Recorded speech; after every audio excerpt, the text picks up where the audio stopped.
Hello everyone and welcome to episode 4 of our weekly FPL show. It's been another exciting round of FPL fixtures and Kieran and I are here once again to analyse the form players, the teams, before we look ahead to Gameweek 3. With so much to talk about. Kieran, how are you doing? Yeah, good, thank you. Yeah, really good week. In some eventful games this week. Some upsets, some big wins that we weren't really expecting. No. Kind of average week FPL wise, but football wise, it's it was really good, and we're starting to see some potential title winners already, and some potential candidates for relegation. So yeah, it's been a good start to the season. Yeah, definitely. It was a really varied weekend with lots of really exciting games, and obviously we had the first major upset in the Man United Brighton game. We'll get onto that a bit later, but yeah, all in all, it was a really exciting weekend. And it started off maybe not so exciting with the Cardiff Newcastle game. Yeah. Did you see any of that? Was there anything? I did not watch that game, no, because I knew it would be a bit of a bore fest. Yeah. So I just went out and avoided it. Well, it ended 0-0, didn't it? So Etheridge got another penalty save. Yeah. So, I mean, if anyone went with Etheridge as their 4.5 goalie at the start of the season, they've got to be laughing. I actually saw on Twitter that Etheridge actually had himself in his team, but he benched himself. Oh, wow. So he didn't get any of his points, yeah, which is funny. I read a bad stat about, obviously, Kennedy missed the last-minute penalty in injury time, and I saw that he'd completed zero passes in the second half, and he was just trying more and more outrageous sort of bits of link-up play, and nothing was coming off. So to sort of top it all off with missing a penalty, he had a bad game. Yeah, I heard he had some kind of kick out at someone as well. I didn't actually see it, but yeah, I heard he was been lucky to not be retrospectively banned as well. Yeah. So is there anyone from either team that you even read about, maybe an enabler or any players there? One thing to mention about them is Peltier didn't play, the 4.0. Oh, yeah, of course. So yeah, that's a bit of a headache for some people that have him on their bench. Yeah, so people may need to reassess their bench if they have two 4.0s, because obviously Wan-Bissaka's got his red card, which obviously we'll speak about. But if you have Peltier as well and Bednarak not playing, that might be a potential issue for anyone that has them. I don't think he was even in the squad either. I had a look on their bench and he wasn't. Yeah, I don't think he was even on there. So maybe an injury, but I didn't see anything. Might just be illness. He may just come straight back in next week and people might be okay. I feel like we should say something nice about Newcastle, because our friend Mark always says that we rinse them on the show. So I think that the one sort of redeeming factor that we can say is that with Kennedy confirmed on penalties, or at least taking one, he's a good option when their fixtures get quite nice about game week. I think it's game week 9, isn't it? They go on like a really good run of maybe 7 or 8 games where they're not playing any of the top sort of 6 sides. Yeah, he seems to be the most sort of appealing, isn't he? The attractive football wise, anyway. Yeah, Richie as well, possibly. Mm-hmm. But I think just from those two teams, like, you can tell that they're going to be able to get clean sheets against the kind of lower oppositions. So that's a good thing. So if you want cheap players, cheap 4.5s, when they have good runs, you can hopefully think they'll get a few clean sheets. Yeah. Lacazelle's always used to end up in bonus, or got quite a lot of bonus last season when he was a 4.5. I think he's gone up to 5 now, so he's perhaps not that good an option, because there's a lot of good 5 million defenders. But yeah, they're definitely a team worth. I think Newcastle more than Cardiff are a team worth keeping an eye on from a defensive point of view when their fixtures turn. Yes, I agree. So the second, or not second, but one of the 3 o'clock fixtures, Everton-Southampton. Talk to me about Richarlison and how impressed you've been. Yeah, he's been looking good. Yeah, still looking good. I expected another return, and he got it for me. So yeah, happy with that. Yeah, who else looked good? Like Walcott obviously looked good. It's tempting to double up on them this sometime soon. And, they still have good fixtures. So, but Bernard or whatever is breathing down his Walcott's net for his spot. So, yeah, maybe hold off on Walcott for a while. I don't know. What do you think? obviously Richarlison seems their main sort. And it's only been 2 games, but he's been involved now in 75% of their goals. It sounds great when you say it like that. The fact that he's got 3 of their 4. So I think it goes without saying that he's been given license to get forward that sort of inside right position. He's come out and said to, I think it was a Brazilian newspaper or tabloid after the game on Saturday, that he wants to be in the Brazil squad, and he's got ambitions of being the top Premier League goal scorer. So his motivation is clear, and I think working under Marco Silva is really bringing out the best of him again. So I think he's really exciting now, and Walcott is another good option at Everton, but with Richarlison in this sort of form and with that sort of motivation to be, it seems like he wants to improve, and that's really encouraging from a FPL point of view. Yeah.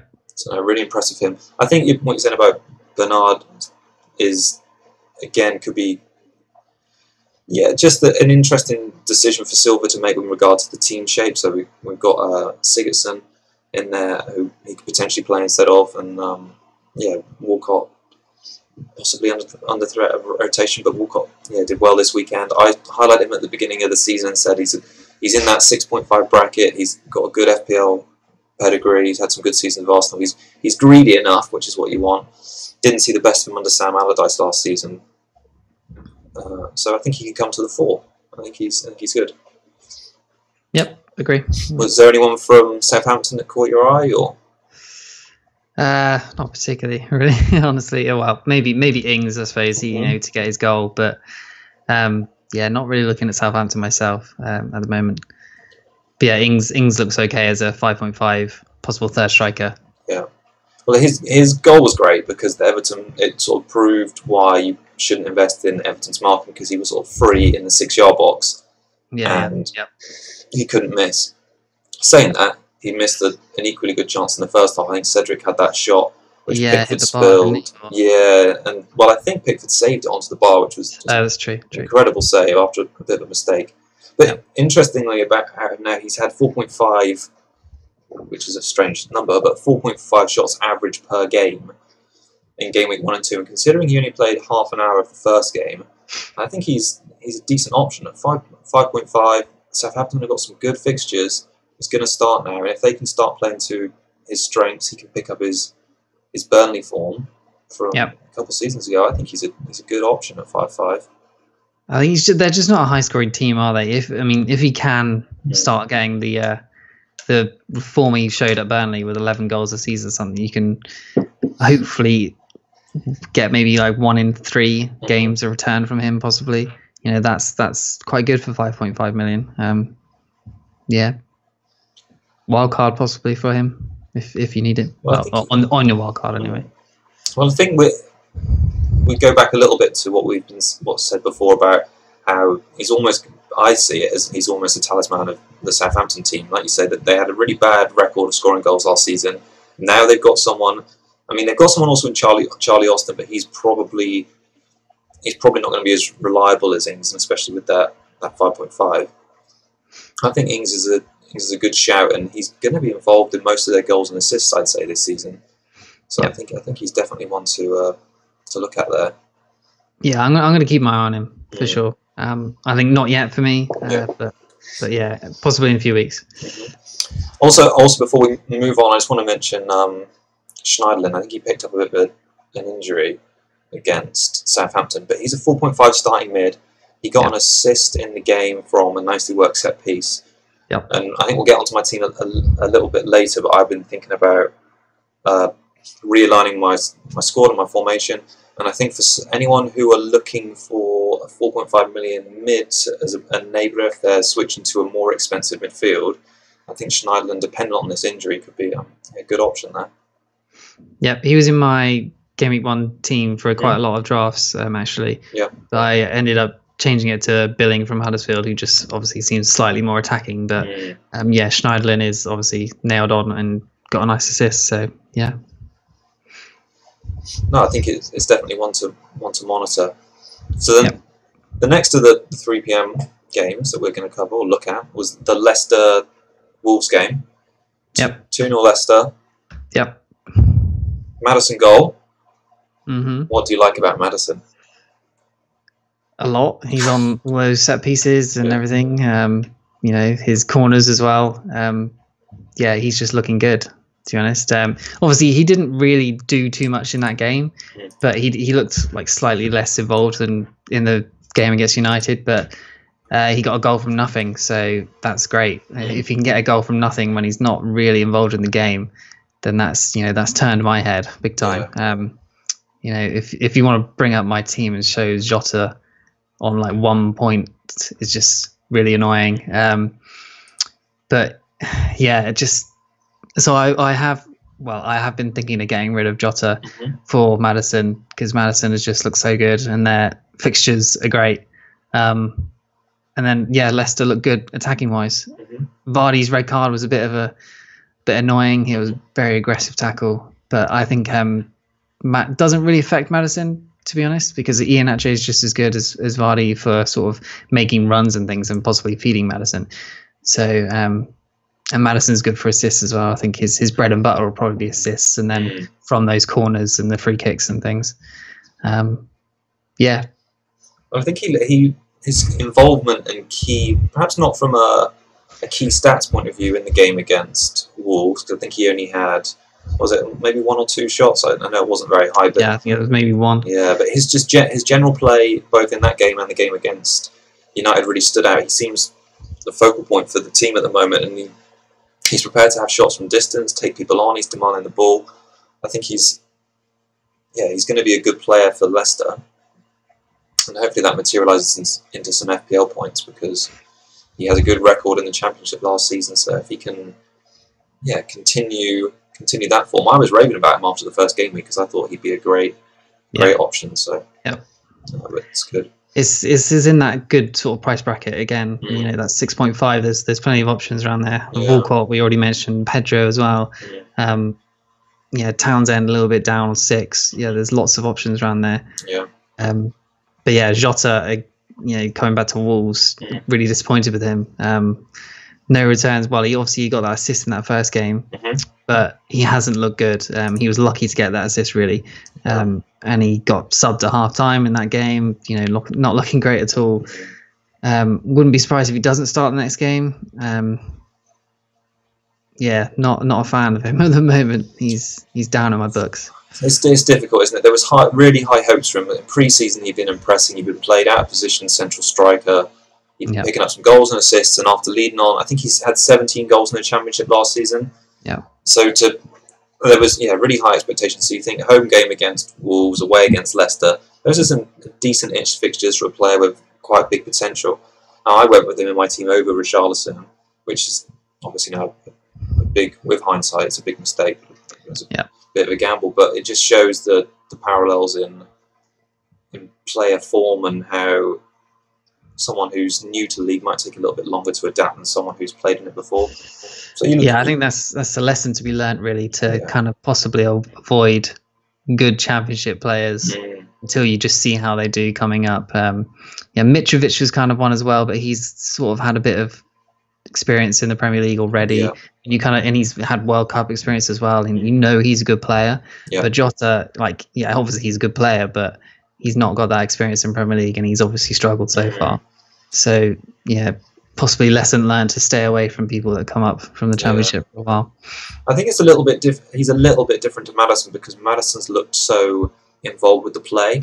I'd be more happy to keep Jota if he was creating lots of chances, if he was getting into goal scoring positions, if he was being unlucky. But the fact that he was subbed also makes me think that he's not Nuno isn't relying on him as a main source of goals and assists for his team. It's sort of like Jimenez at 5.5 at the top is looking like their main source of points, other than possibly Neves. But Jimenez is started the season really well and was really lively against Leicester.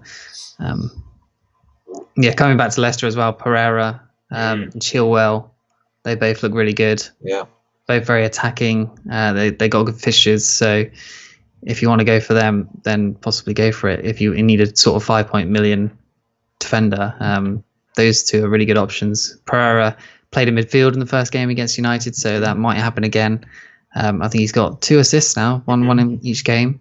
So Yeah, Chilwell looks really attacking as well. Yeah, I like them both actually. Chilwell had some really nice forward runs in the game against United, and again he was getting forward against Wolves, and I think he ended up, well, I know he did. He ended up with 2 bonus points for the game against Wolves, which is really great considering no goal involvement. So to end up on 2 bonuses is really good. Yeah, kind of like Rudiger the other week. No goal involvement and gets 3 bonus. So any player that does that, you need to keep your eyes on them for sure.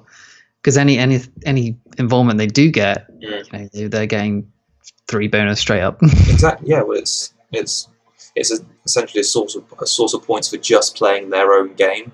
Like their style of game is suited to the bonus point system. So by having them in your team, you're almost starting saying, well, look, I know this sort of player. It's a bit like Aguero from last season. He was really in the position he was playing under Conte. All of his passes and involvement just meant that he was able to get good bonus points or good baseline bonus points. I mean, it's probably inevitable that my defense is probably going to get a bit cheaper, and I will definitely be looking at those 2. Options. So Spurs 3-1 against Fulham. Classic London rivalry. Rekindled at Wembley. Perfect.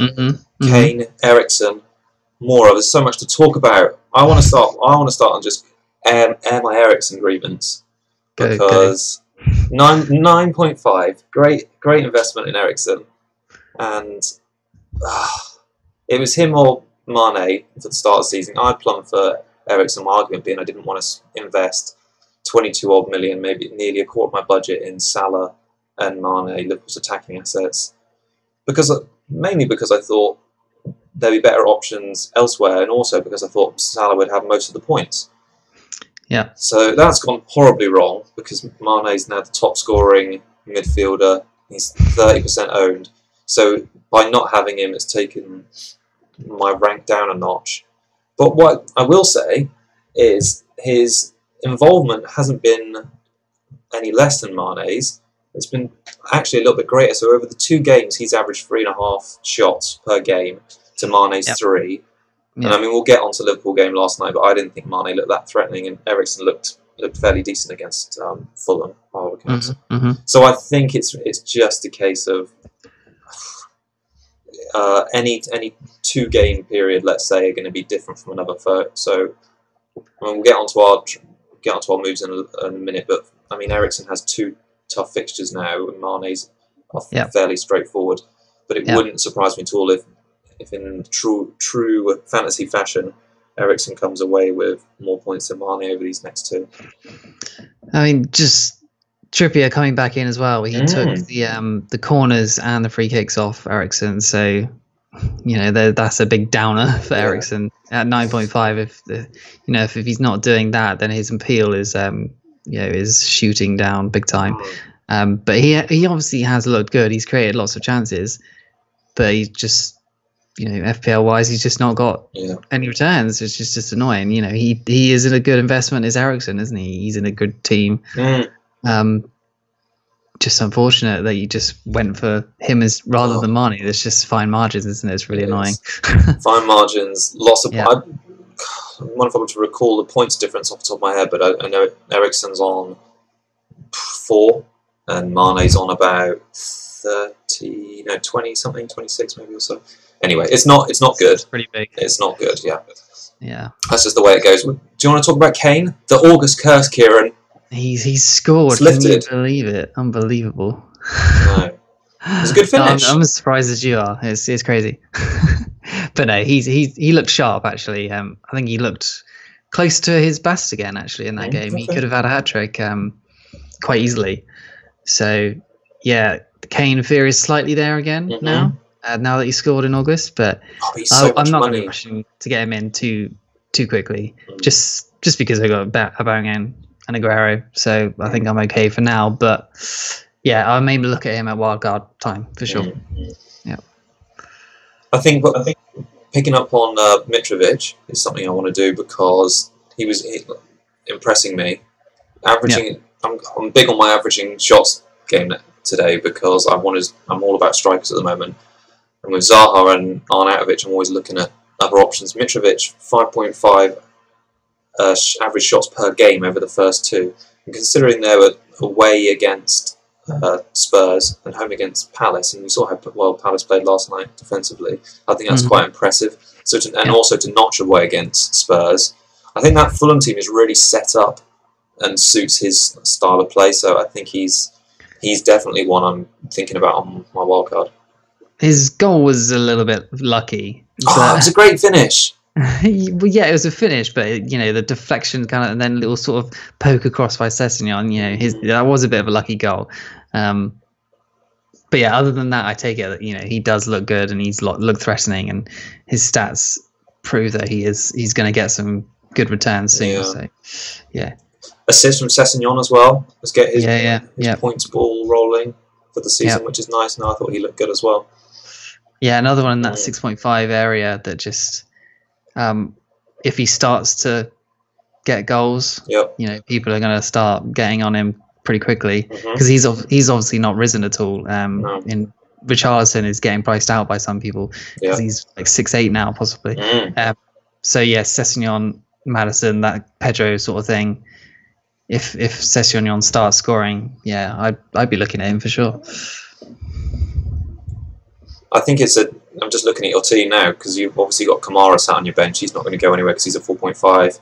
Yeah, he got 2 points again this weekend, so I think he's just a neighbour, isn't he, there? So there's no way Mitrovic is getting in your team. Fraser's 5'5", isn't he? He is 5'5", yeah. Okay. I mean, the only way to get him in would be to downgrade Aubameyang or Aguero, but that's something to look at wildcard. At the time being, I don't want to get rid of either of those two because their fixtures are so good. Or maybe De Gea. Oof. Yeah, maybe. But then you still would have a choice every week about who to play him instead of. Yeah, true. So another game happened in London. West Ham against Bournemouth. Yep. 1-2 in the way of Bournemouth. Mm-hmm. I was really pleased with this one because Arnautovic, he was one of my few players that returned me points this weekend, so I was pleased about that. I was disappointed to see that he started in the sort of the number 10 role behind Chicharito. Yep. I was thinking I've now got like a reverse OOP, out of position player, playing, which was a bit disappointing. But the fact that he's on penalties instead of Noble now is good. So I'm keeping hold of him. Unfortunately, does it not worry you? Are you thinking you're going to keep him? I think I keep because of the penalties thing. I think I'm going to. I like Arnautovic. He's a good player, and I think he's probably the best player in their team. Felipe Anderson looks like he's got the potential to be a good player. A good player for West Ham. I can see that he's a good player and he's making a difference, but he's just not up to speed with or West Ham as a team aren't up to speed with the Premier League. He's not. Whereas Arnautovic has got quite a few years of experience now, so I'll be keeping him for the time being. West Ham need to start picking up wins, but their fixtures aren't getting any better. Their fixtures really suck. It's crucial next week against Arsenal for them, but I think same for Arsenal as well. They both need to win.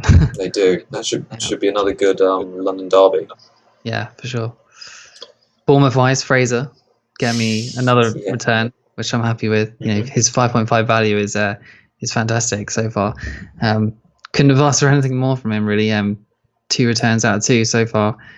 If he gets one next week, that would be awesome, to be honest. Yeah, nice little differential still. Not going anywhere at the moment. 90 minutes most games. Yeah. I think he's doing really well for you, isn't he? Really good. Yeah. For a 5.5 million mid, you'd be able to start him and you've had returns in the first 2. It's just exactly what you want as a nice differential, really. Are you already thinking about, if he doesn't start performing, where you'd go from there? Has that crossed your mind? Honestly, not at the moment. I just haven't had to think about it. If he does start to not return, then obviously I'll think of it. But if he doesn't return next game, I won't be getting rid of him. It's one game. He's had 2 games where he has. He's not going to get dropped. He's looked good, so he's probably got a few weeks left at least in the team. Okay. Assuming he doesn't perform. We should probably mention for those who Josh King was quite heavily owned, wasn't he, before the season started, and 6.5 million mid. He's not returned. People probably getting itchy feet over him. if you were going to suggest a couple of players at the 6.5 bracket as a replacement, who would you recommend? Would you recommend Wilson? A bit sideways, but yeah, maybe. I mean, depends if you want to keep the Bournemouth cover. But it is a bit of a strange downgrade. Wilson is 0.5 cheaper. If you want to upgrade somewhere else at the same time, then might be worth it. But King could easily just get in the points next week, and Wilson won't. So you kind of don't want to chase points in the same team, I feel, unless you're going to double up. Yeah. But then otherwise, it seems a bit strange to do that. But yeah, Wilson again looking good. Bournemouth looking good. 2 wins out of 2. Yeah. Good for them, to be honest. Yeah, well played. Who have they got coming up this weekend? I should know that. I'm honestly not sure at the moment. Fixture planner, load us, tell us. Playing Everton at home. Oh yeah, Richarlison scored there last season, so excited for more Richarlison points. Yes, that'd be nice. Yeah, shame for any Steve Cook fans from this week with 14 points, biggest from defence, goal and assist for him. So he always looks like just feels like a really boring player to me, Steve Cook. I don't know why. Steve Cook, I love you if you're watching. Like he just feels really like a boring pick, but he's done well for people that have picked him. I always just think like Daniels or Adam Smith or Ake just sound and feel like better picks, but Steve Cook doing the business. Warrior. I think he's due a price rise as well tonight. I think he's going up. We are Tuesday today for those people, so if you're watching this on Wednesday, that just seems mental to me. What? He's going up? Steve Cook bandwagon. He got 14 points. People love people that get 14 points. He's definitely going to go up. He's not going to repeat it, is he? Maybe. But well, we've all got Richarlison in now, so we're obviously hoping him to score. So he's not going to repeat it this week. If Everton defend corners like they did against Southampton, there's every chance. Yeah, true. So the last game on Saturday evening, or the final game on Saturday, was the classic, another London derby between Chelsea and Arsenal. Yeah. Goal Alonso reared his head again. Alonso, indeed. Alonso. Chelsea looked very good for the first half an hour, 20 minutes, and then they just seemed to fall away for some reason. Arsenal, they just let Arsenal back in the game. Aubameyang with just 2 huge chances missed, but not too worried about him there. He's had 2 bad fixtures. But he's getting in the positions, and next time he'll more than likely score those because he said on Twitter he has to do better. He knows about these misses. So, but yeah, Chelsea looking good. Kante looked attacking again, really attacking. Pedro keeping his place, looks good. 6.5. A lot of people looking at him rather than Maddison or for a Jota change. He seems to be favoured by Sarri at the moment over Willian, possibly. You would expect Hazard to come in, and then Pedro may keep his pace. Willian might be the one to drop. From history, you'd probably say that Willian's the one that would play, but Pedro at the moment seems good. So, yeah, go for him if you want to. I think there's so many talking points to come out of the Arsenal-Chelsea game in terms of formations and players.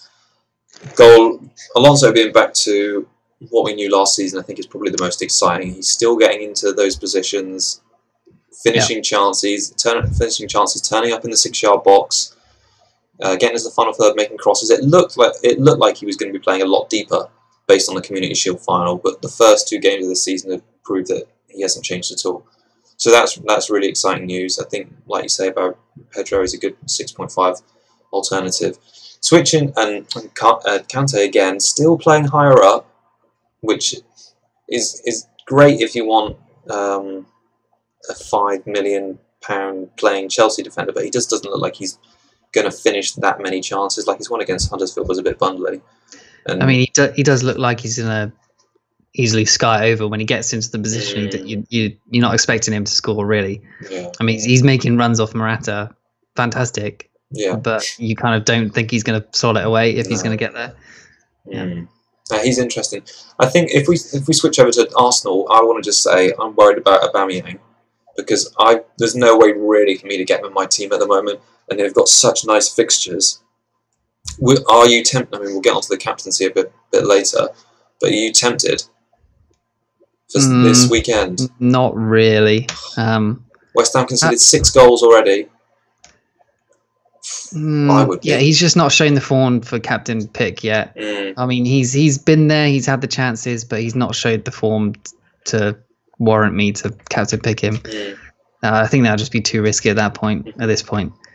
But yeah, I'm hoping he returns at least this week. Assist or anything would be great, just because those fixtures, and he'll probably rise as soon as he starts getting returns of those fixtures. Yeah, I agree. So that'd be nice. What do you think about Mkhitaryan? Yeah, he looks good. Yeah, absolutely. 2 starts, I think. Yeah, good returns now. The last game was a goal and assist. Am I right? Yeah, he's looked threatening. You know, he can easily just disappear in a game at the same time. But yeah, why not? 7 million is a good price for their midfield for sure. 0.5 cheaper than Ramsey. And yeah, Ramsey's always a little bit injury prone, kind of their talisman, but at the same time not always on the starting field. So Mkhitaryan seems to be nailed on. Emery seems to like him. Links up with Aubameyang well. So yeah, nice choice. Anyone getting him, I think. I think Mickey's done quite a lot to impress. It seems like Emery's quite set on a style, and if the players aren't gonna fit his style, then they're out of there. And I think Ozil wasn't doing what he wanted him to at the weekend and came off early, whereas Mickey played 90 minutes. So if you can't stretch to Aubameyang up front, I think Mkhitaryan's a great option in midfield. We had a question from FPL Expert on Twitter. He said, what do we think about Bellerin for the Arsenal run of games? He's an interesting option, isn't he? I think he's about to drop, or he may have already dropped to 5.4. Yep. Which is kind of crazy, really, considering their fixtures. But Arsenal's defence does look really bad. Yeah. And then Bellerin himself looked absolutely awful against Chelsea, really awful. He got a bit exposed. So, yeah, he doesn't seem to have much confidence really at the moment. But if you forget him as a player, then you can kind of sort of get on his bandwagon with 5.4 and their defence. Because of their fixtures, you hope for 2 clean sheets out of the next 3. You probably think. But that's wishful thinking with Arsenal at the moment, I think. What do you think of him? Like you say, I think he's had a bad start to this season, but they've played some difficult teams. So with the fixture schedule easing up, Emery's got more time on the training field, or just a continuation of time on the training field to work on team shape and structure. So I think he could be a good option, but there's so many better options in defence at the moment. I mean, even looking at your squad there, I don't think I'd trade. I know they're all more expensive, so maybe Van Aanholt. I don't think I'd even trade Van Aanholt at the moment for Bellerin. No. So I think maybe a little bit longer before I want to get on the Bellerin bandwagon, to be honest. I wouldn't be surprised because he played so badly that Lichtsteiner comes in for him. Yeah. Lichtsteiner is experienced and he's a big game player, really. He'll be perfect for them to just steady that ship, I think. So Bellerin might be on the chopping block, maybe. We'll have to see. The Arsenal team sheet will be interesting on. I think it's on. Do they play on Saturday? I think they do. I'll have to double check. But whenever they play at the weekend, the team sheet will be interesting because what he decides in a home game against a potentially easier opponent will sort of set the trend for the next 4 to 5 game weeks when they've got a bit of an easier schedule. And I think prime time for wildcarders to see what's going on. Yeah. So I think we're going to move on to Sunday now, which means we're going to bring up my team. So we'll just talk about yours really briefly before we move on. 74 points this weekend. I think moved your overall rank up to, put you on the spot now. I think it was about 160 actually. Yeah, I think I've got it in the bottom corner somewhere actually, but it hasn't come around yet. But I think it's good. Yeah, it's about 100k drop from last week, which is frustrating for sure. His 74 is pretty good. It's 14 above the average, but the whole week in general, the people above me seem to be scoring highly, like way higher. So yeah, bit underwhelming, but nothing too bad to complain about. I think it's good. I think there's going to be a lot of people on similar sort of points at this stage of the season because there's a lot of highly owned players. So riding it out, keeping consistent, and seeing where we go. Yeah, I've done well for rises as well, and yeah, just a big shame I didn't captain Aguero. I agree there. Yeah, we'll talk about that later. So if we move on to the Sunday games, I'll bring up my team as well. Got slightly less points, and we'll recap mine at the end of the Sunday and Monday fixtures before we move on. So I think the best place, I think the thing I wanted to mention, the cool stat for Sunday, was there was only 3 games, and I think they were the most ever, or the largest amount of goals scored for the 3 or fewer games, which is kind of crazy. 16 total. And most of them happened in the first big game at the Etihad, 6-1 Man City. Oh! Yeah. How excited are you watching City? Yeah, that's they looked amazing, obviously. Just super crazy good at the moment. Aguero with his hat-trick and assist. I could sort of just see it coming as soon as he got that first goal. I was just like, he looks thirsty here, ready for more points. And just stupidly got swayed by an article on Twitter Friday and Thursday night about him being benched and dropped for Jesus.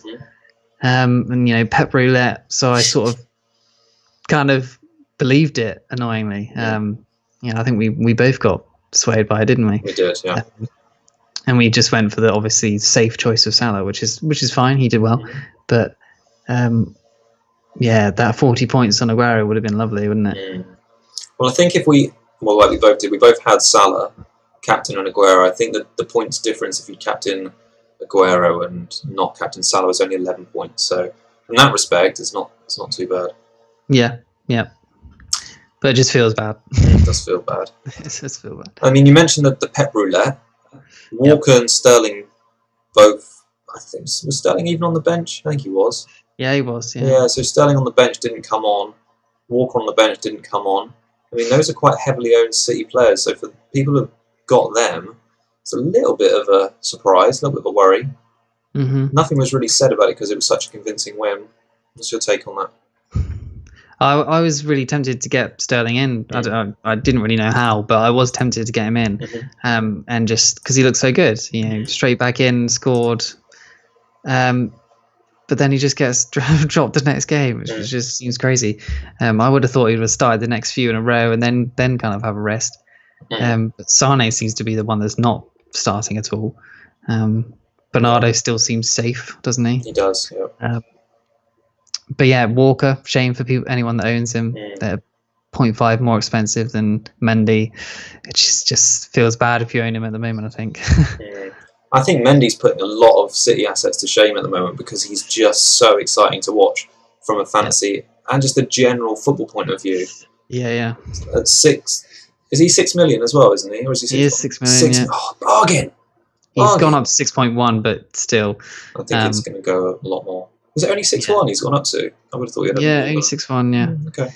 But he's just so exciting to watch. And speaking a bit about our transfers, if you compare Mendy to Bernardo Silva or maybe any of the other City mids up to this point as well, he's just so exciting, bombing up and down. He's basically a winger in that City side. He's putting such dangerous crosses into the box. People are getting on the end of him. We're still furious he didn't get 3 assists in the game. Yeah, FPL absolute bottle job because that was a clear assist for Jesus' goal. Just crazy. I don't know what's going on there. Yeah. I'm sure most of anyone that plays FPL would be crazy about Sanchez getting that assist and then Mendy not getting this one when the replay shows that it hits him, then off the Huddersfield player, then hits him again to Jesus. And it's just, how has that not been given? It's mental. Have you written a strongly worded letter yet? I'm thinking about it. I'm drafting it at the moment. You know. Good. Sign my name on the bottom as well. Yeah, his heat map as well. It was just red in like the left corner, just like in Huddersfield half. It was crazy. He just looks mental. Like he seems so confident as well. Like his time away has not affected him being injured. I feel like he just does what he wants and is good enough to do it, and he's just gonna be good enough to steamroll anyone that tries to stop him as well. Well, you can see on my team there, I had Mendy vice captain. And for a lot of the week last week, he was my captain. Yeah. So if that third assist had been given, he would have scored better than Salah. So yeah, I think he's a great option. One thing that came out the day after we recorded our game week review and the preview last week was obviously Kevin De Bruyne's knee injury. So I mean, even speaking as a United fan, it's a huge shame he's out for 3 months because he's such a fantastic player to watch. So it's really disappointing from that point of view. City seem to be coping fine. 6-1. I know it's only one game and it was only Huddersfield. But how do you think that affects their prospects? Who do you think will be the main beneficiaries just from an FPL point of view until he gets back? Probably David Silva. He came straight in, had a fantastic game and scored a great free kick. Remains to be seen if he's going to continue starting. But yeah, seems to be David Silva at the moment. I've been watching that All or Nothing documentary on Prime about City, and De Bruyne does look like a proper leader and very integral to that squad. But hopefully, you can do a Mendy from the sideline for a few months and keep the spirits up. But I think they're going to be absolutely fine without him. To be honest, such a shame though because he is so great. But yeah. I think we should mention before we move on that Aguero has now scored 9 Premier League hat-tricks, and only Alan Shearer, I think, on 11 has scored more. So I'd be happy for him to do it this season. A couple more captain picks. Could see it happening. He's top 10 of all-time goal scorers in the Premier League now, and his average is 0.5 a game, and that's above everyone else, by far. About 0.2 above everyone else, which is crazy. Pep seems so enthused about him as well. Like, he said a lot of things because he had a bit of a knee injury, didn't he? And he's come back, and Pep has said how well he's really well, or he's doing really well since he's come back. And he's not really spoken about him like he has done at the start of this season before. So I think he's one of the first names on the team sheet for Pep now. So I'm not getting distracted by any rumours of rotation now. If I think City have got a good fixture, I'm not worried about putting the armband on him. So yeah, that's going to be an interesting one this week as well. It's the problem with sort of owning him and Salah when they both have good fixtures. It's just like, flip a coin. What do we do here? Yeah, they're both such good options. Yeah. So later on Sunday we had. Oh, actually, before we move on to that game, we should talk about Burnley-Watford. Thursday hangover in effect for Watford, for Burnley. Do you think Europa League? Maybe. They rotated their fullbacks in the Europa League. Me and Tarkowski are playing them both, all games. But I don't. Yeah, not sure. Maybe it's just Watford looking good actually. Maybe. Hughes has looked good in that game. Good value at 5.0. Another one to sort of rival the Neves and Kante, Jorginho area. But he just needs to keep it up, I think, for before you can kind of really get on him. Another thing to mention in that area is 5.0. Kennedy is obviously barred this week. He can't play because he's on loan from Chelsea. So that's the thing to look at. Oh, that's interesting. We mentioned very briefly earlier, didn't we, about options to potentially replace Josh King, and I didn't mention it at the time, but Deeney obviously now he's sparked up. Yeah, I think you're right. Watford are playing much improved the start of this season. They've got some good fixtures still to come, I believe. So I think Deeney is playing well in this team, and him and Gray they're causing trouble for defences, and it looks like he could be a good pick in that bracket. Yeah, I mean, I looked at him at my Gameweek 1 team, but it's just Deeney. He seems a little bit unreliable. Yeah, you don't know if he's going to just behave, basically. Yeah, could just choke someone out. Pereira as well, as I said last week, you need to keep an eye on him, see if it was a bit of a fluke. Yeah, it seemed like it was because he hasn't done done anything at all this week. So anyone that got him in, yeah, keep him for sure. But yeah, shame he didn't return for you. Yeah, it's only two. I mean, it's only his second week, so let's give him a few more and see if he returns. So Sunday afternoon, Super Sunday. Woo! We watched it together, didn't we? Brighton 3, Man United 2. Where do we start? Pretty disappointing for United, obviously. I wouldn't even call it an upset anymore, to be honest, because United have looked like a mess. Yeah. Brighton played well.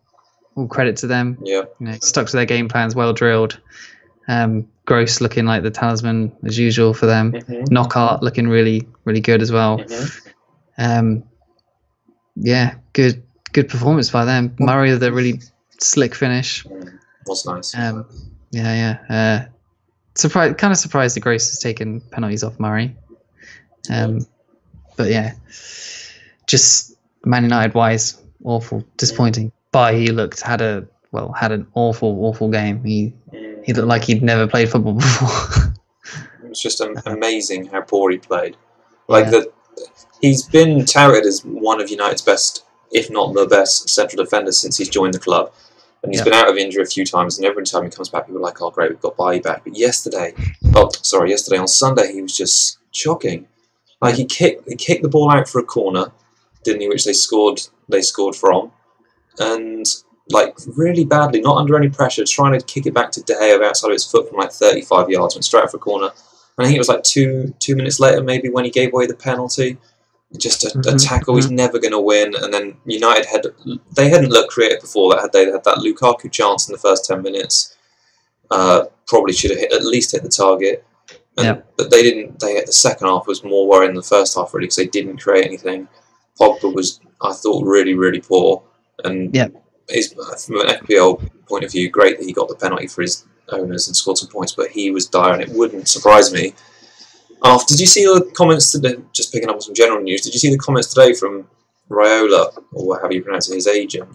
I don't think I did. No. He tweeted out this morning that Paul Scholes wouldn't. Basically, after the game, Scholes had said Pogba's not a leader. He can't control the team. And this was after Pogba had said post-game that they had a bad attitude, which I think is a strange thing to admit anyway, as a professional player. You don't want to come out and say, we had a bad attitude today, because what does that say about the players?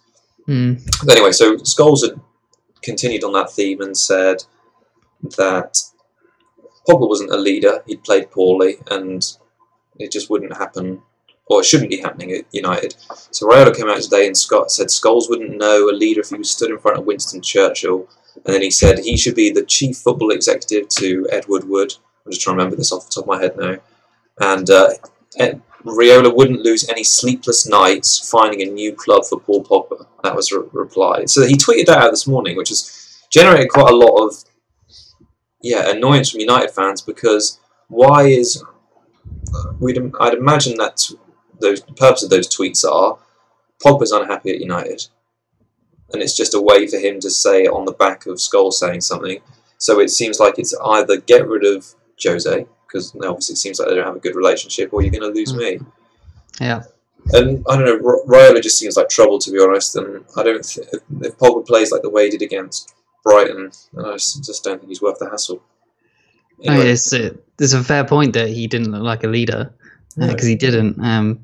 If you're going 2-0 down to Brighton away, you're going to want to rally your troops, and instead the heads just went down, and he just seems to complain when they get down. He just seems to moan about decisions and things like that. So that's not what you want to be doing. You want to be pushing everyone forward, getting it stuck in and leading by example, but that just hasn't happened for United. I mean, great for him that he got that penalty and that he's stepped up for that, and it was a good finish. But yeah, United in general look a bit of a mess. I've got De Gea in my team currently, and they've had two fairly easy fixtures on paper, and I expected 6 points, 7 points from De Gea in both of those games, and at 6.0 he's just been super disappointing, and he's obviously a cash cow now to get rid of him, just because you can't really see that United are going to keep clean sheets now. I think I read a stat that it took like 9 whole games for United to concede as many goals this season as it did last season, which is mental, really. Obviously the United's clean sheets last season were really good at the start of the season. That's a bit of an anomaly, but this season, they're looking poor. I think he's conceded 10 goals from his last 14 shots to Gea, which is crazy. So he's not even getting those save points. Who would you think about downgrading to if you did, or have you not really considered it? Yeah, I have made some moves, but I guess we'll talk about them later. But I'm looking at Edison just to double up on the City defense, just because I think I need 3 City at the moment. Yeah, I think he's meant to be going up tonight. So who, Edison? Yeah, I think so. Okay. Panic, Kieran. Panic. Well, I've already made the moves. So. Okay, all right. We'll discuss them in a minute. Yeah. So the final game of the weekend, Crystal Palace 0, Liverpool 2. Great game. I really enjoyed it. It was just like a really good performance from Liverpool. I thought Palace played to their best, and I think it just showed how good Liverpool's defence was that they were able to nullify Palace so well. Really, I thought Palace defended well, and Liverpool obviously broke through with the penalty won by Salah, scored by Milner. Do you think it was a penalty? Yes, personally, I think it was the second sort of lash out by Sakho's boot. Just it did catch him, and he went down theatrically, but I think it did catch him, and he has the right to go down if he's caught. So I think it was a penalty personally. Is there a case to be made for doubling up on Liverpool's defence? Do you think? Yeah, absolutely. I think that seems like a good choice to me, but they are so attacking that if you want to double up, I'd probably go for an attacker. But they are just so expensive. It's finding the money to get them. Like, I haven't been able to get Mane because I've got Aubameyang, which in hindsight has been a bad decision. But people are transferring in Aubameyang now, so my team is from the start how people's teams are going to look now. So yeah, it's whatever. But yeah, Liverpool look really good. Virgil van Dijk, monster again. He looked marshalled Benteke all game. He didn't get anywhere. Benteke's one chance, he just absolutely fluffed. I think it hit the went out for a throw-in from a shot instead. Trent, his value is great for wildcard. If you're thinking, you definitely need one Liverpool defence, his value is great at 5.0, but he needs to work on crossing in training, because awful again at crossing. I don't know what's wrong with his crossing. It's just really, really bad. Robertson very close to assists again. Nailed on at the moment.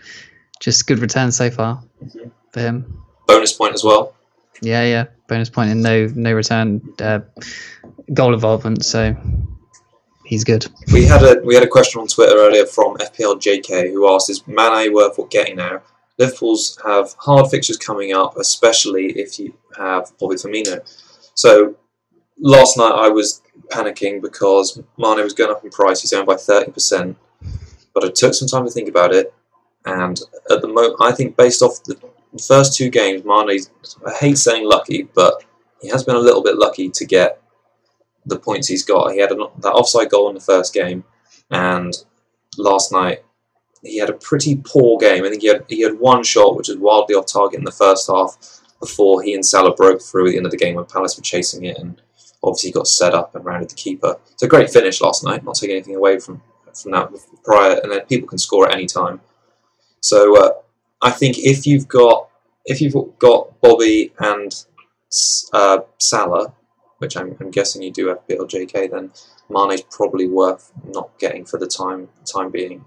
I think those two are enough, and see how they get on with the half fixtures. I think they have to go away to Spurs within the next 3 or 4 game weeks, so perhaps reassess after that. But for now, now I'd stick with those 2. Their record against top 6 last season was really quite good, so I would be worried about playing Liverpool players in the half fixtures, because if they want to be challenged for the title, which it looks like they're going to, they'll win those games, or some of them at least. They'll draw. So you're you'll probably get returns for them. I mean, Salah scored against pretty much all of them last season. Yep. Yeah, Mane is a little bit less reliable, a little bit more flaky. But if you've got Firmino and Salah, then you don't need to get Mane as well. Yeah. Just play them. Yeah, they'll get points. I'd rather have Mane and Salah than Salah and Firmino. That's no question. Yeah. We had another question from FPL Whale, our friend George. He wanted to pick up on your point last night made during the game. Is Salah worth 13 million? Is he essential? I saw that on the Cougars account. I thought you'd gone crazy. Talk to me. What was you thinking? Well, this was before he'd sort of like he had a better second half. This was first half. I said this, and I was just thinking, come wildcard or whatever, 13 million for Salah that wasn't looking that sharp, wasn't looking that on form. His price could be spread around somewhere else for someone who's, if Milner is going to be on the pitch, but it looks like he's going to be for the foreseeable future. And he's not on penalties and corners, then Salah's assists could dry up, and then his point gains are going to be lessened for sure. So 13 million for that he's not on corners and possibly penalties, it's a bit of a worry, isn't it? You want someone that's possibly nailed on for penalties. Did he take all the penalties last season? Well, he took one. But yeah, he missed it, didn't he? He missed one as well. I seem to remember. Yeah. So he took two, but then I think someone said on Twitter that Liverpool's penalty takers seem to change every time, really. So it's not nailed on for anyone. But if Milner's on the pitch, I would say it's nailed on. Well, I think he scored 31 goals from open play. So I don't even think you need to. Penalties would just be like a nice bonus. I thought Salah was incredible last night. He was unlucky not to get a hat trick. He had through two really good chances for sure. One way should have gone round Hennessy in the first half, did that lob, and the second Robertson put him in. Yeah. On another day, he gets those two goals. And especially in the second half, every time Liverpool got the ball to him, he was looking to have a touch and shot or just create something. He had a header, didn't he? Just saved by Hennessy. So for me, he is still so much more. There's so much more value to having him than Mane. Like by not having him, I think you just open yourself up to worry. 1, 2, lack of points, and 3, just being very upset every week. So. I mean, the point I was kind of making is that, that bit where he was through and he should have gone round Hennessy last season, he would have just straight up did that. He would have scored that 100%. Like, so this season, I just feel like he's less on it, and he's not going to get 31. He's going to get something like 18, maybe something like that. He's going to get more than 20. Easy. Well, I mean, I don't know. That's maybe. I'm not going to get rid of him. Like, it was just an interesting kind of thought that anyone's brave enough. And if he isn't on form, but I mean, he's got 9 and 8 points so far in both games. But so I'm probably saying this prematurely, but I think Mane and Firmino could cover him, and then you can get an Eriksen as well in your midfield. You can get not Eriksen, whatever. Well, maybe not Eriksen, but you can get Kane, Aubameyang, Aguero. Take a choice.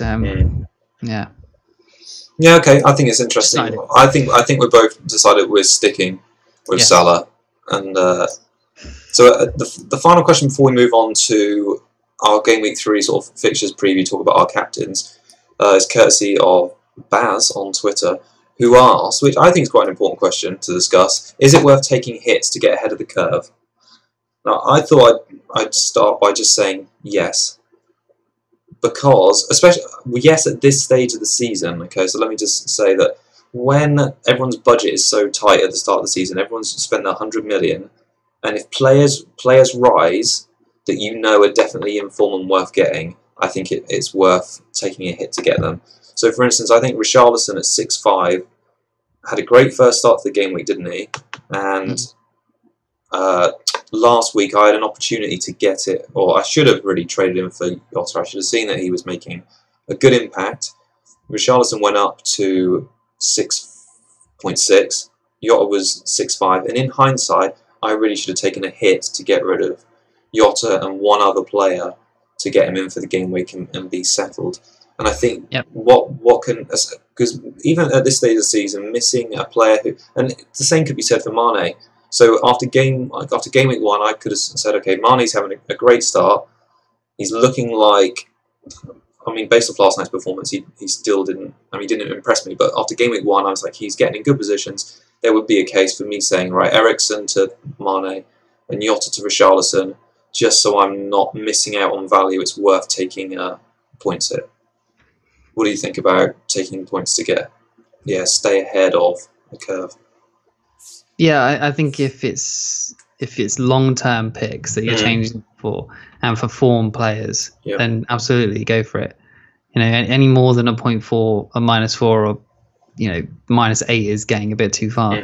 But one hit for a form player, that's, as long as they play, they'll start getting your returns if you're going to keep them for quite a while. Yep. The -4 will just drift away. It'll be nothing. If these players that you're getting are really, really in form and they're, got good fixtures as well, then absolutely go for it. Yeah. There's merits to not taking hits as well, but if these players are rising and rising and you're not going to be able to get them in any other way, then just go for it. Well, that's the thing. You definitely don't want to get priced out of getting a player because you can't afford him. I think one of my crucial mistakes from last season was not getting Otamendi. And every week I was like, I don't want to. He was just going up and up in price. He had a really good spell towards like October through January, and I didn't get him at all last season, and I regret it because every week I just never had the right defender to upgrade, and I would have had to take in a hit. But in hindsight, if I just bitten the bullet, taken a hit, got ahead of the curve, and just got him in and forgot about it, it would have been no problem. I mean, most people, I'd say. So what's the average this week? 60 points. So that's like, maybe 12, 13. A 4-point hit is 14, 13% of an average score this week. So I think it's probably worth doing. I mean, you were looking to wildcard, weren't you, for Mane last night? I was. Yeah. I mean, and that's my worry as well. I don't have Mane, and he's already 9.8. Yeah. I have no way to get him unless I trade down someone else like Aubameyang or Aguero. But for me at the moment, Aubameyang is my Mane. I guess Aubameyang hopefully covers Mane for me. Obviously, he hasn't so far. I'm hoping Mane kind of his points dry up a little bit, hopefully, and then Aubameyang starts getting his returns in this good fixtures. So Mane possibly in wildcard, but he's already gone up so much. It feels bad possibly getting him in. He may be essential. Who knows? Because there's these bandwagons, when they start to go up so much and they get points and they're owned by so many people. It just really hurts your rank if you don't have them. It does. Okay, so I think we've wrapped up all the fixtures and the form players. I think if we start looking ahead to game week 3 now, and looking at our beautifully colourful fixture planner. Moves this weekend. Do you want to talk about what you've done and what players you were targeting for what fixtures? So do you want me to talk about my transfers? Yeah, I think so. Yeah. Okay. So I have taken a -4, just on the back of what we've just said. I've got rid of De Gea because United look a mess. I've gone to Edison, which got me 0.5 in the bank. And then I've taken out Davis, which is a bit of a shame because he's looked really close to some returns, but he just, they've had 2 good fixtures and he hasn't got clean sheets in either of them either. So, and I've got onto the bandwagon of Alonso. So the 0.5 to get Alonso, I had to do it quickly. Okay. Because Alonso was a rising. So yeah, happy with that. Davies and Alonso. And then my hit was Jota to Maddison. Okay. I like Maddison. I hope he's going to do well. Really low picked by.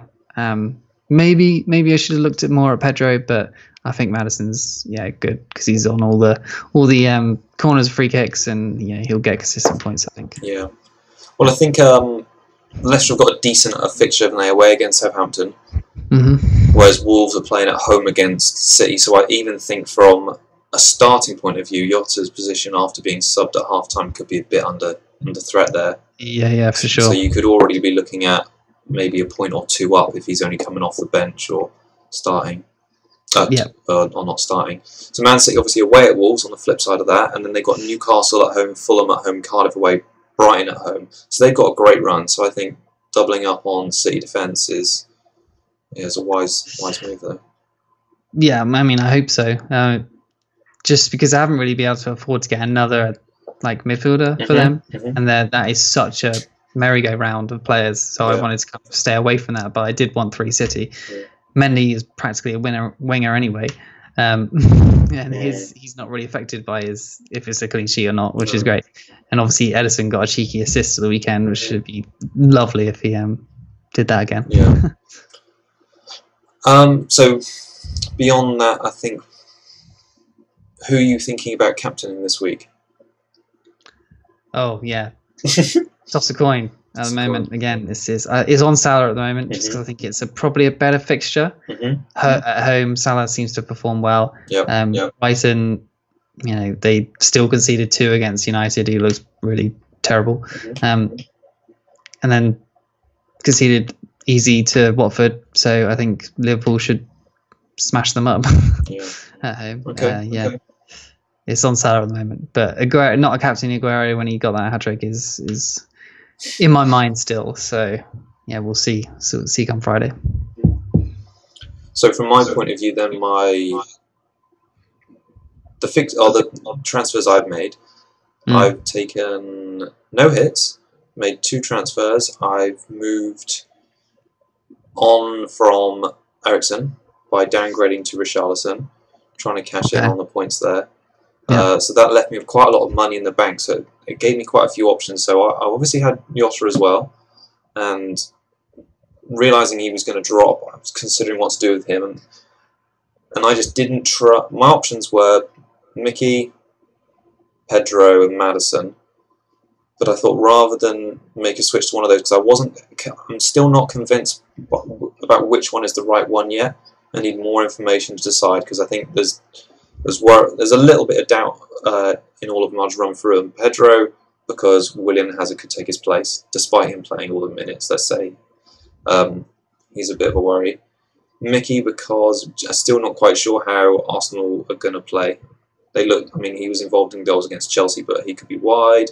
Aubameyang could take most of the points there, so he's not the talisman of the team, if you like. Maddison of the 3 was my favourite after Gameweek 1, but after only having that one shot and now with Vardy out, how does that impact him? Does it mean he's less productive or more? So I just want another game week to assess there, whereas I know with Alonso, he's nailed on at left back, he's making chances, so it was easier for me to make a transfer in my defence, which was Lee Peltier to Alonso. So yeah, Eriksen to Richarlison and Peltier to Alonso. Yotta's first sub, and we're holding on. So what's your formation now? Is it 4-4-2? The formation is 4-3-3. Yeah, so I've got Aguero, Zaha, and Arnautovic up front. I've got Salah, Richarlison, and Bernardo Silva in midfield. And I've got the power 4 at the back: Alonso, Mendy, Robertson, Van Aanholt. With flappy hands, key in goal. Nice. Yep. So I think. So you're benching Jota then? Benching Jota. Jota be first sub. Wan-Bissaka, obviously, after his red card, will be third, and Steven second. So ahead of the captain discussion again, is another really interesting one, because I think City are going to score a few goals against Wolves. Wolves have conceded 4 goals in 2 games. Didn't look that defensively minded against Everton on the first day, and I think if Everton can score 2 goals against them, Leicester can score 2 goals. I think City could have a 3-4 goal performance there. Flip side of that, Liverpool just look so attacking at home. I think they can really get into Brighton. So I think it's going to be close. I'm probably going to play it safe and go with Salah again. So I think that's my captain and all my transfers. Do you want to pick out a clean sheet, Kieran, please? I was going to quickly mention game to watch this weekend would be obviously United and Tottenham coming up. So on Monday night, I believe. So yeah, that's probably the biggest game of the weekend. So definitely look out for that. Do you want to give a prediction for that one? Oh, I think United are going to actually win that. Okay. 1-0, just cheeky 1-0, I think. Not sure who's going to score, but yeah, I think United will just kind of have a bad game, then have a good one, and then everyone will think it was good again, and then they'll have a bad game the next time. And yeah. But yeah, clean sheet wise, let me see if I put it. I think Chelsea away to Newcastle. Yeah, Kepa's look good. Obviously, Arsenal scored 2 good goals. But other than that, I think Chelsea against lower teams are just going to be able to keep clean sheets quite easily. So yeah, I'll go for Chelsea. Okay. I was having a bit of a difficult time trying to pick this one out because I think there's quite a lot of good options, but I think I'm going to play, after a couple of risky picks, I'm going to play it a bit safer and say Liverpool at home to Brighton. I think Van Dijk's going to have too much for Glenn Murray. And, absolutely. I think that'll be a comfortable home win for Liverpool. Yep. Right then, I think that about wraps up tonight's show. Thank you to you, watcher, everyone for watching. If you haven't got any questions about your team, or there's a topic you want to discuss, either next week's show or you want to get involved in the comments, please just put something below, or just tweet us, and we'll do our best to answer. Our Twitter URL is going to be in the description of this video. And thanks for watching again. So it's goodbye from me. Remember to hit the like button as well and subscribe. And yeah, cheers. Good luck. See you next week. Cheers.